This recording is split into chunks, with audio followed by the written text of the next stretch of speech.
Hey, welcome to No Mama Grow Mama. I'm your host today, Jennifer Matthews. No Mama Grow Mama is a place where we talk about all things related to health and wellness for you and your family. So I'm going to start off the show today by letting you know that the material in the show can be sensitive for some. I sat down and had a conversation recently with Jason Dykstra from They Call Me Dad. And Jason graciously shared with us his story on recently losing a child. Jason is a fantastic father. He is a wonderful human being. And he shares with us a little bit of insight as well on what it's like to be a husband nowadays and a father in a very changing world. Great conversation. I hope you can take something away from it. While the material is very sensitive, there's also a lot to be learned from Jason. He's such a kind and wise human being. I hope you enjoy the show.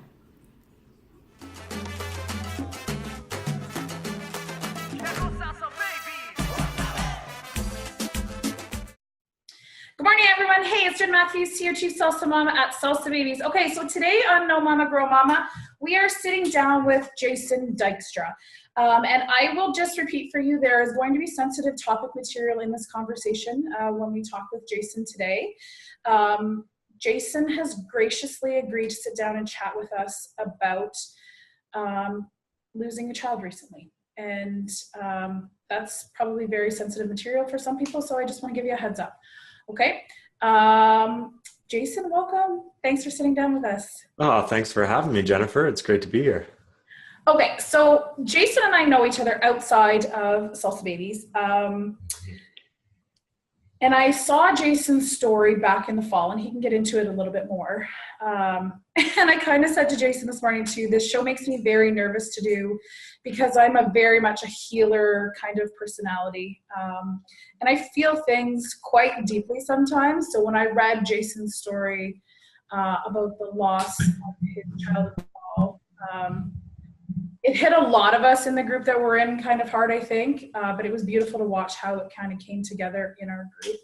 And I asked Jason if he would mind sitting down and chatting with us today about that, because I think that while none of us want to ever experience anything like this, the reality is it is going to happen. So I think when you can look at that and have resources available to you, you can hear other people's stories, it can kind of all help heal in the process. So Jason, why don't you share your story with us? Sure. So just over 6 months ago, the day was August the 12th, 2017. And my wife and I were expecting our third child. We have two other children, one that is now 6 and another that's 3. And so we were expecting our third child, and this child's due date was, I think it was August the 3rd or something along those lines. And so August the 3rd came and went.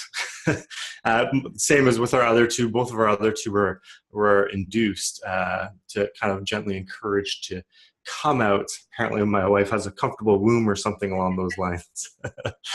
And so we were about 9 days overdue, and actually the day before, on the Thursday, my wife had, an ultrasound just to check up, make sure everything's going all right, especially because she was overdue, and she scored this perfect 8 out of 8, right? She's always been a bit of an overachiever. Everything was good. Everything was great. Yeah. So then the morning of Friday, August the 12th, I went to a leadership conference that I was attending. And my wife just said, if something happens or whatever it is, I'll let you know and you come home. So soon after I got there, I got a text from her saying, hey, I'm having these contractions. At least I think that's what it is. We've never done it this way. So this is the first time that we've had like a natural birth or I don't know. Yeah, the process. Yeah. So, so she texted me a few times, and, we have a couple pictures of her like out with the kids, like with the kids riding bikes and stuff like that. And, then around noon, she, gave me another text message and basically said, it's time, like, get your butt home now. Yeah. Like, why aren't you here? So I bolted home from this conference, and thankfully I wasn't that far away. Otherwise, I wouldn't have went. But it was wasn't that far away. So I bolted home and gathered up the kids, kind of swept in like this superhero kind of guy, swept up the kids and brought them over to my in-laws' house, and came home again. And my wife said, so we were supposed to go to Cambridge here, Cambridge Hospital. And the midwives had called the Cambridge Hospital ahead of time, and they said, sorry, we're like fully booked here. We're like, okay. So the midwives are like, okay, we'll come down to your house and then we'll, figure out a plan. Because if you go anywhere outside of Cambridge, like you can't use our services, right? So we can do this home birth thing, which personally I'm not a fan of. Many people are a fan of. I'm definitely the kind of person that is, you can wash the sheets, but you cannot erase those memories. Right. Yeah. But from her perspective too, and the midwives, having 2 other previous children with probably no complications, it's probably to the midwives maybe a good solution to it, right? Yeah. Well, and the midwives were fine with it, right? And we had wonderful midwives as well. So the first midwife showed up, and they laid my wife down on the couch, and they took out their ultrasound machine, and they began searching for a heartbeat on her, and they weren't able to find one. So she, quickly reassured us, and it's going to be fine. Like, it's probably just the machine or something like that. And a little while later, not long after, the next midwife showed up with the Doppler machine. And again, they started searching for a heartbeat. So for those that don't know, the Doppler is the internal? Yeah, I think so. I'm not that good with that stuff. Yeah. It's a stronger ultrasound. The Doppler is the internal heartbeat finder. Yeah. We won't get into how, but it's internal. All I know is it's a stronger ultrasound machine. Very much so, yeah. So they took out this Doppler, and again, they began kind of frantically looking for this baby's heartbeat, and they couldn't find one. And so my wife, I'll never forget my wife and I catching each other's glances, and just like that look of just pure fear and pain, and is this actually happening right now? And so the midwives called the doctor. Sorry, what was that? Is this even possible? Yeah. So the midwives called the ambulance, and the ambulance was like, hey, we'll be at your place in like 15 minutes. And I was like, screw that. Like, I can be at the hospital in about 16. So we drove to the hospital after many questions from midwives being like, are you okay to drive? And so we got to the hospital, and about 15 minutes later, our baby was born without a breath. And it was definitely the hardest thing that I've ever had to do in my life, to watch the delivery of a baby that you can't take home with you. And it really surprised us because our baby was a boy, and we named him Ezra, and we weren't expecting a boy. We didn't find out, but we weren't expecting a boy. Both of our guts said, we were both very unsure about what we were going to be having. The other 2 kids, I was like, this one's going to be a boy, this one's going to be a girl. Not a doubt in my mind. And this one I was like, could go either way. But I was definitely leaning more towards a girl, if I'm being honest. Yeah. So we were both extremely surprised that it was a boy. And we ended up calling him Ezra. And then we had to start making the phone calls. And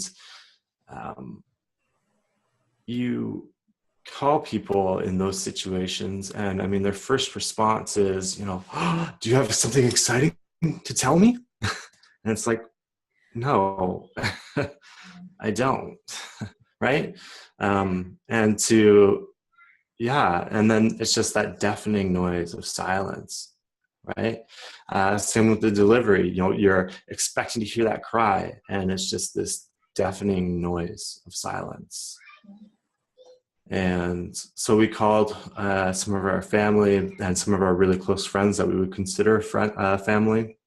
And we're just super grateful that a lot of them were able to actually come down to the hospital and meet Ezra and hold him and just look at him, right? Yeah. And the hospital is just so generous and just so we're just so thankful of the things that they did for us, as well as the midwives. And they had like a photographer come down and take some different pictures, which was just the weirdest, like, best blessing ever. Like, at the time, it's like, please get out of my face, like, go away. And now it's like, yes, we have these memories, You picture right? baby. Yeah. Yeah. Of us holding, the day your baby was born. Yeah. So we ended up staying there till, I think it was about 4 a.m. or something like that. We were at the hospital, like, he was born by 4 o'clock that afternoon, and we just sat there. And eventually, eventually you have to leave at some point.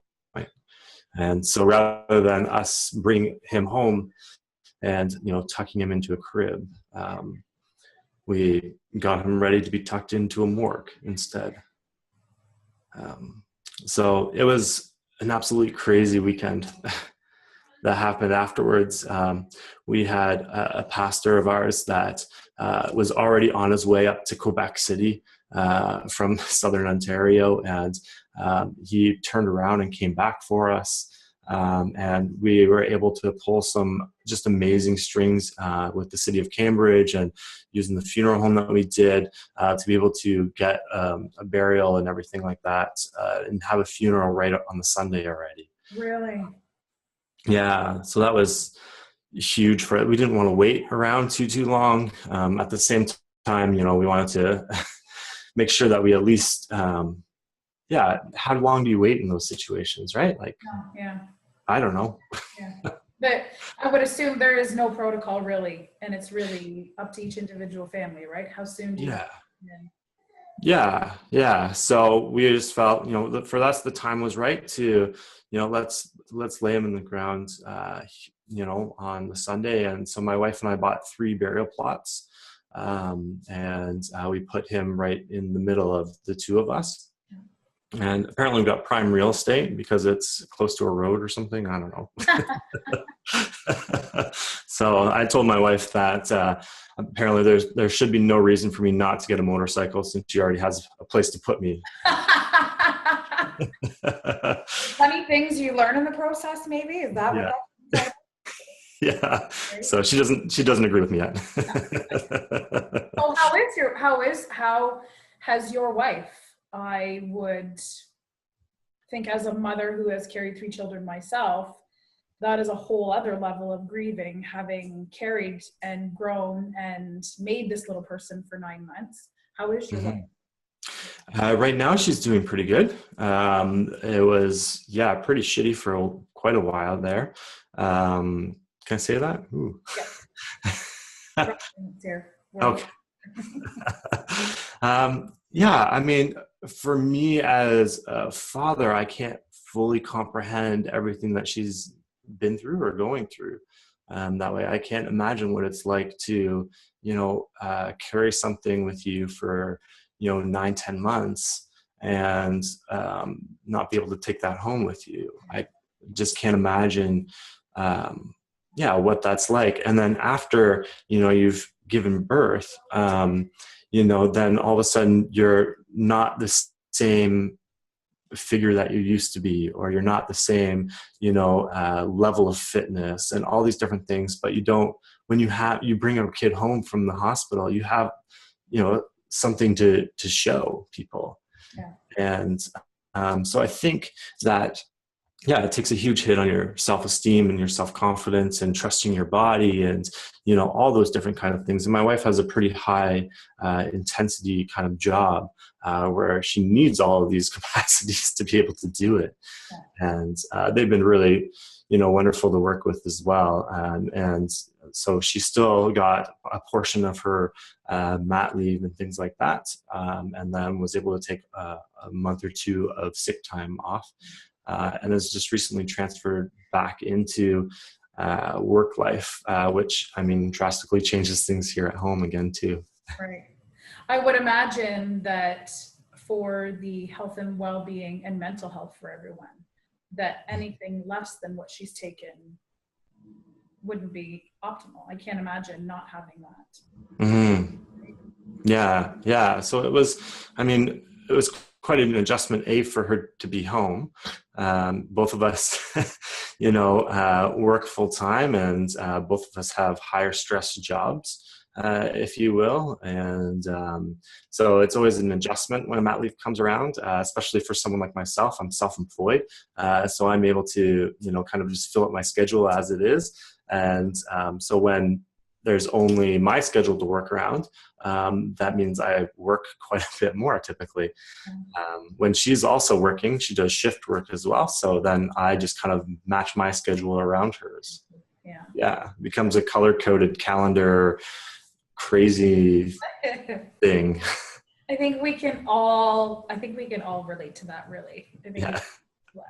So let me ask you, Jason, how did your family start the healing process after you lost Ezra? Because I can't fathom what that, like, the next morning. Yeah. Sleep that night. I can't fathom what that would look like, let alone continuing to walk through life. Yeah.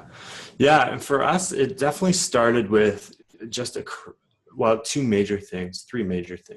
One was just a crazy strong community that we have that surround us. And we always knew, like, we're fairly community minded, and we always knew we had this really strong community, but we did not know the depth of how just far down that community went. We literally had people that would be driving by, would pull in, would run into our house, just give us a hug, say, I love you, I'm thinking about you, take off again, literally.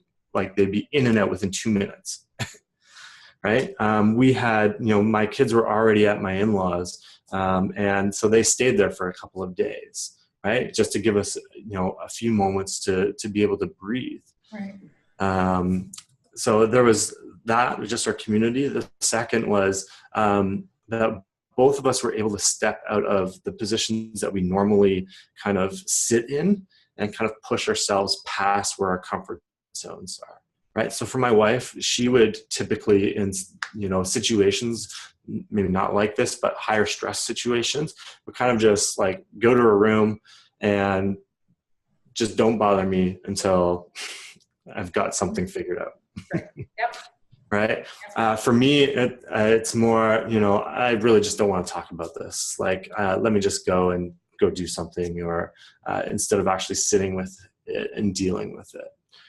So right on that next day, on that Saturday, both of us made promises to each other and say, I'm not going to do this. And I'm not going to do that.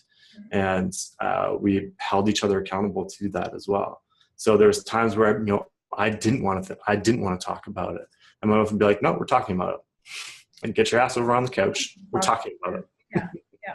And I don't care if you want to talk about it, I'm going to talk about it.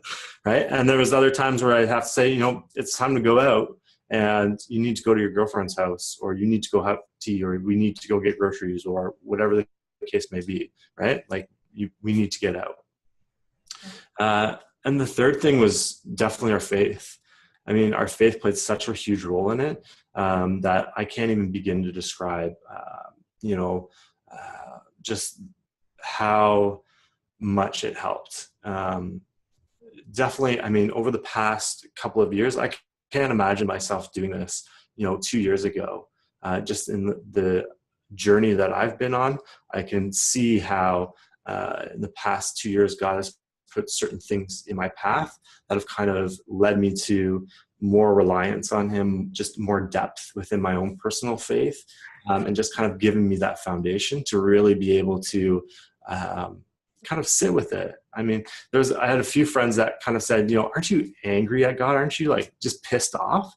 And I said, well, I'm not pissed. Like, I'm not like screaming F you, God, or, different things like that. I'm not like totally at peace with Him right now. Like, I'm kind of frustrated. Don't get me wrong. It's that I don't like you very much, but I still love you. Yeah, exactly. Like we do to our kids all the time, right? Exactly. Like, I am not a fan of what you're doing right now. I still love you, but like, go change your attitude. Right. Yeah. And so it was really, I was definitely frustrated and kind of like, why, what's the lesson in this? Like, what could possibly be the lesson in this? And, I mean, hindsight is everything, of course. And it's hard to see those lessons in, in the moment that way. And so for me, it was a lot of just trusting that there's something bigger going on here that, that we're to take away from, that we're to learn, that we're to use to, further develop our own relationship with God, with each other, with our community, all those different types of things. And honestly, I can't imagine, going through something like this without having that faith foundation. Because for me personally, I know that if I didn't have that, I think I would be a pretty angry guy. and through all of this, I haven't been. Yeah. I love your last point. And I'm glad you shared that.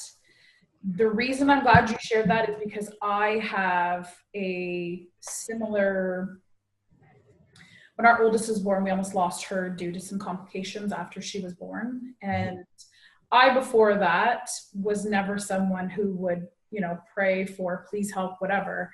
And I had a situation where I had to just basically say, I don't have control of this.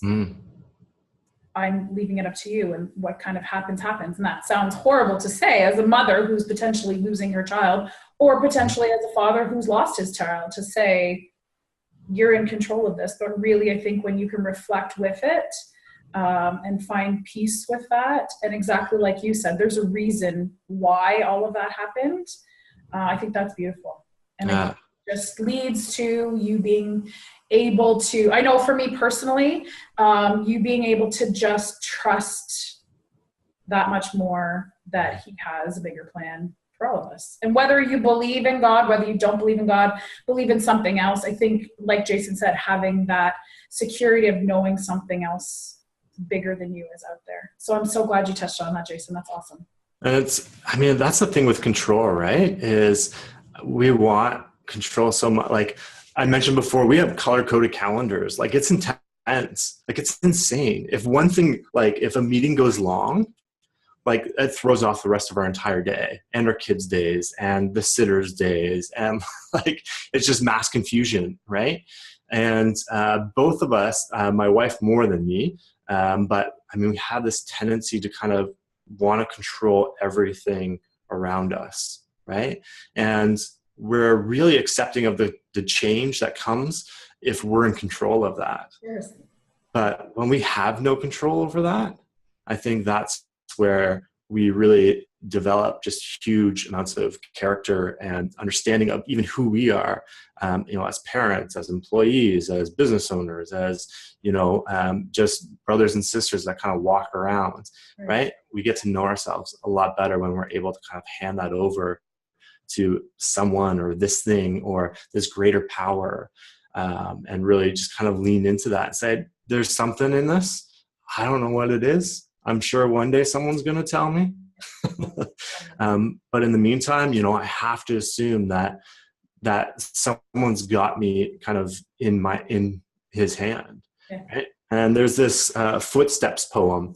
Oh my gosh, I was just thinking about Footsteps as you said that. That's good.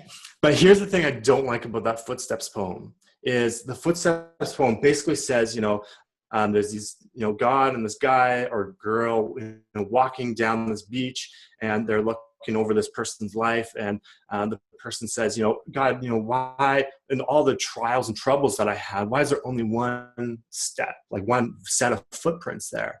And basically the poem says, well, God says to this person, those are the times that I carried you, right? And for a lot of us, we get this little tear in our eye and all this kind of stuff. Yeah. And here's where my experience differs so differently, in the sense of I didn't feel carried at all. What I felt was, you're that super drunk person at the party, and someone like puts their hand, your hand over them, and like you kind of like stumble to the car to go home, and they put you in bed or something like that. Like when I think of like just getting carried like that, I think, oh, that's so peaceful and that's so beautiful and that's so nice. Yeah. But they don't say anything about like the kicking that you're doing while this person is more trying to restrain you than anything. Right. Or you're like getting knocked on the door on the way out. Yeah. So I kind of think it's like, you're that God is that nice friend that kind of says, you've had too much to drink. Like, let me like help support you as you walk with me, and we'll kind of like stumble together. Yeah. So that we can make sure that we take care of you. Very So it's that kind of just leaning in. Yeah, that's very cool. Awesome. I'm so glad you went there, Jason. Your children, Mm-hmm. how did you help them understand Ezra's birth and where he was going?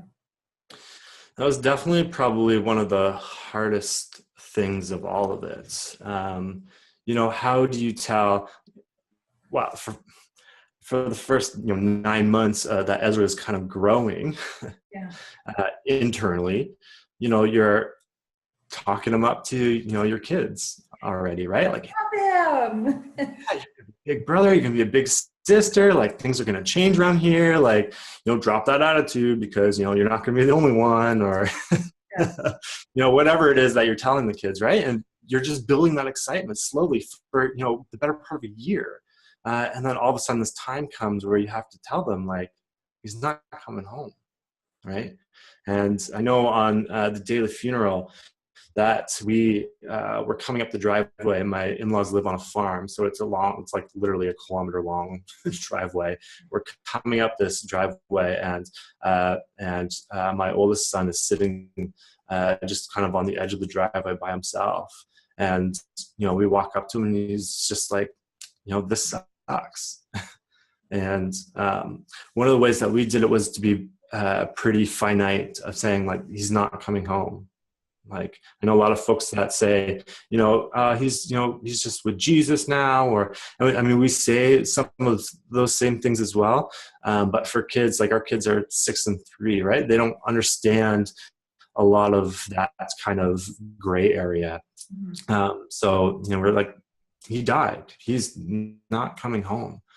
And so, showing him pictures and different things like that. We made a whole Ezra book, actually, that has just a bunch of different pictures that was taken from the hospital and before and all that kind of stuff that sometimes we'll look through. And but it's really hard it's one thing to deal with your own grief and your own things that are going on for you. It's another thing even just for your spouse or your partner to deal with theirs. But when it's your child, it's a completely different thing. So we've had, many nights where we're sitting on the couch and our whole family is just sitting there basically crying. And, my son will every now and then just be like, I miss my baby brother. Yeah. Like, so do we, bud. Right. And, I mean, at the end of the day, all we do as parents is try not to screw up our kids too bad. Right. And so we're trying to help them kind of digest it in kind of smaller portions whenever it is that he wants to talk about it, which usually comes at extremely inconvenient times because he is a kid. But it's making that space as well, right? And I know some other folks that are friends and acquaintances of mine that have lost a brother when they were, around our oldest son's age, and they had those conversations with them, just how badly it messed them up because they were never allowed to talk about it. And yeah. And because for me, at least in my heritage, that's something that we do. We just keep going. We don't stop. Yep. Right? You wipe off the tear that's coming down your face. You put your boots back on and off you go again. And you don't talk about it. Right. And so what we're really trying to model, at least for our kids, the youngest doesn't know too much. She just turned 3 she doesn't know too much about what's going on that way. But our son, who's 6, he had his birthday actually almost 2 weeks after Ezra was delivered. Right. So we're in the middle of, like, we're 2 weeks into this experience, right? And it's like, okay, let's celebrate a birthday now. Yeah. Right. So it just, by continuing to kind of keep that door open for them to, whenever the time is to come and have that conversation, then let's have that. But it's really hard to, I think one of the hardest parts for me is because we kind of took that black and white kind of route. When I remember, a couple of days after, I was talking to one of our neighbors, and our guy comes up and goes, "Yeah, my brother's dead." It's like, oh, can we just like say it a little bit nicer, right? Like, Yeah. But that's the thing. Reality, though, right? That's how they know how to explain it. Yeah. Right. So, I mean, we told as teachers at school, like when school started up in September again, and we've talked with our friends that he also hangs out with their kids and things like that, right? Just talked with them about this is kind of the line that we're taking and where we're going with that, and so if he's coming to you and asking questions, just here's some of the guidance that might help, different things like that. So we kind of made sure that he also had that support system in there as well, and then really kind of kept it open for them to really whenever you need to talk about them, let's talk about it. And we're not going to use this as an excuse for anything. So, we've had it a few times where, he gets in trouble for something. It's like, well, I just missed my brother. It's like, well, okay, then let's talk about that. Yeah. That's still not an excuse. Right. So do you and your wife have plans, talking about sort of wanting to change the discussion and on death and loss with our children now? Do you and your wife have plans to celebrate and keep reminding the family of Ezra's place within your family? Do you have, I know it's pretty fresh, but do you have anything like that in your thoughts, I guess? We don't have any immediate plans. In our families, we have some just incredibly thoughtful people. We're incredibly blessed that way, both, especially in our like kind of friend family unit, where like when just earlier this month he would have been 6 months, right? And so I was getting messages from different people and things like that, just thinking of you guys and all that kind of stuff. We're definitely planning on not being home on his birthday this coming year. And, we've already know where we're going and all that kind of stuff, just to kind of get away so that we can continue to kind of process those different things. Yeah. And, but yeah, we don't have any immediate plans other than, I know I'm probably never going to stop talking about it. Yeah. I can't imagine. I can't imagine. I think, yeah, I just can't imagine. So talk to me, you kind of alluded to it before that you and your wife have a very crazy setup in your house, and she's got a high stress job and you have a high stress job. One of the things that I love talking about with being a parent and being self-employed and, the world that we live in as parents right now, I love watching how involved dads are. And I think this chat right here that you and I are having, we're having this chat with Jason, the dad, versus his wife. And I love the time that we are being able to raise our children in. I jokingly say if I was born in a different time period, I would probably have been, as a woman, stoned or hung because I require so much of my husband. This is not 50-50. I don't want to be in that traditional mom role anymore. So yeah. I'm very grateful to be a mom in this day and age and do what I do. I think like it's so cool that we get to talk about dads being just as involved and being just as hurt with, you know, things related to parents and, you know, making sure that it's dad that takes them to certain activities and stuff. When I grew up, my dad never came to anything, nothing. Mm-hmm. So I think we are in a fantastic time. I want to celebrate that. I want to encourage more and more and more dads to see the joy of this. Tell us what it's like to be the dad in your house. What does your life look like as the dad? Oh man. Yeah. Well, when my wife goes back to work, then usually I, say I'm putting my Mr. Mom hat back on. And I mean, so both of us come from fairly traditional families, where, dad goes out and works and, brings home the bacon, if you will, and mom stays home and takes care of the kids and cooks and cleans and, takes care of the house. Right. Well, first of all, I couldn't imagine my wife doing that. Like me, she'd be on the cross next to me. Oh goodness. Yeah. Yeah. Like when, for our first child, when she was off for that first year, it was like the worst year that we ever had married. 'Cause she just she just hated being at home that much. Right. She's like, it's not like, there's not the same action here at home that there is at work. And I'm just kind of like, I'm not cut out to do this full time like that. Yeah. Right. Where I'm putting in 120 hours a week just in like doing like home stuff with kids. Yeah. So that's kind of where I come in.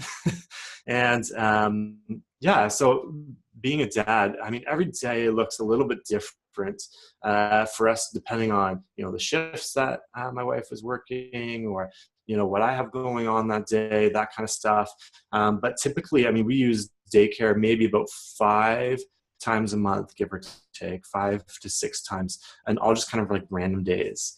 So this month, for example, like we are using daycare a little bit more because this is the first month that my wife Gina is back to work. So we didn't know, how different things were going to go and all that kind of stuff. So we just planned some of those extra supports. And that way, I could, because I had ramped up my work, it's not as easy to de-ramp it either. Yeah. So it takes a couple months to be able to get rid of some different things and close out some different clients and things like that. So by the time next month hits, then we'll be, kind of back into some of that routine. But it's doing everything from, making sure that kids are up on time to feeding them to getting them to school and making sure that they didn't forget their snow pants or splash pants or whatever it is, to talking to the bajillion other moms that are there picking up kids at school and making suppers and all that kind of stuff, right? To, just playing with the kids and having fun with them and helping them with their homework and their reading and all that kind of stuff, right? I don't know any other life, to be honest. Yeah. So please tell me, because I know there are going to be other people out there that ask this too. Please tell me you struggle with the balance just as much as I do. Because I play that role in my house too. I'm the get them on the bus. By choice, I choose to be that role within my family, but also having a busy business myself. Please tell me you struggle with it most days just like I do. Oh, completely. And I'm actually starting to scrap the word balance from my life because I don't think it actually happens. And so I'm more starting to think about it as I'm 100% all in on whatever it is that I'm doing. Right. So if I'm at work, like, then the kids know, like, leave me alone. I'm working now and, this is what's happening. Right. Or I go out of the house to an office or something along those lines. But when I'm at home, then I try really, really hard. And this is definitely something that's more new for me in the past 6 months than it has been in the past 7 years that we've had kids. That one of the things that Ezra really taught me is, just the importance of kind of being in those moments, right? And so I'm terrible with balance. And so some days I'm, gone at work for 14 hours, 12 hours. And some days I'm home only concentrating on kids for, the 14 hours that they're awake or whatever, right? And if it becomes too much, then it's early to bed. Yeah. I want people to hear that, because I think sometimes I would talk about it with my instructors all the time, and they feel guilty because, oh, I don't have time to work on, getting back to people who want to register for classes today or whatever. And I say, hey, listen, like, this is just where you're at right now. This is not where you're going to be at 5 years from now. And I think the balance, or what you try to balance, is not, like you said, it's not the same day to day. I think the balance is you be where you're needed most in that time. And that's the same. If my kids come home from school and they're sick and they need to snuggle on the couch all day, you're going to have to wait till tomorrow. And I've said, like, that doesn't mean that maybe then I don't have to work on Saturdays to balance it out and to, get work done. But I think that's the thing. It's the balance of right now. Yeah. Yeah. And really kind of weighing, what's the most important thing to do right now? I mean, none of us are superheroes. We can't do all of it, right? And I mean, that's also part of that control piece, right? That the more that we try to do all of it, all we're trying to do is just take control of absolutely everything. And it just wears you out, and wears everyone around you out too. Right. Because, there was times, in the past where I've said to my wife, just let me go grocery shopping today because you have your plate completely full. And she's like, no, I'll do it. Like, okay, but you can let that go. Like, I love to spend money, so I might as well do it on something that, is at least beneficial for the family. Yeah. I totally get that. And I mean, I understand her mindset completely, because I am the same. But you won't do it right, and you'll forget this and this, which we need for the week. So it's just better if I do. We've had that discussion with laundry too. Yep. Like, I folded the laundry. Well, you didn't do it right. Well, it's, done this way or not at all. Right. I don't know how to do it else. Yeah. Gina, I get you. I really get you. Okay, Jason, so we normally end our segment of No Mama Grow Mama with asking our guests 3 things you would leave with family. So that's maybe 3 things you've learned, 3 things you'd like them to know, whatever. It can be on whatever you want to talk about. What 3 things would you leave with people watching today? Well, I would probably say the first is just what we were talking about, is just being present with what's going on around you, right? Like, your kids are looking to spend time with you, not you and your phone, or not you and your job, or not you and whatever else it is, right? Same thing at work. When you're at work, you put it all in, right? Whatever is right in front of you, like, you need to be present, because otherwise we're just completely missing out on actually what's going on around us, right? Even in terms of, what we were just talking about, and balancing schedules and all that kind of stuff. And, in 10 years, the kids are going to need a different side of, Gina and I, right? And right now it's more of our attention that they need. And then, later on in life, maybe it's, I don't know, whatever it's going to be, right? The car, yeah. They're going to need more of our money. They're going to need more of your wheels. So the need is going to be different. And I, for one, would rather not look back on life and be like, I just wish I would have spent more time with my kids, right? I wish I would have spent more time, playing hockey, or playing Barbies, or dressing up and just being ridiculous, right?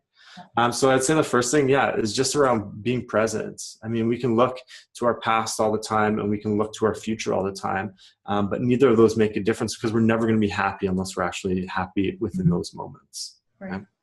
The second one I would say that I really, really, really learned over the last 6 months is just the importance of dating your partner or your spouse.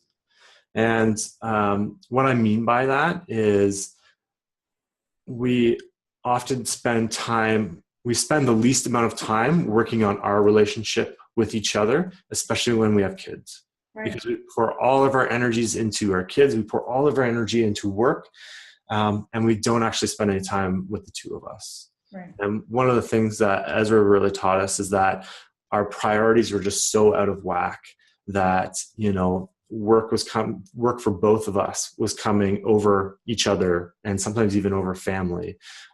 Family was coming way over each other.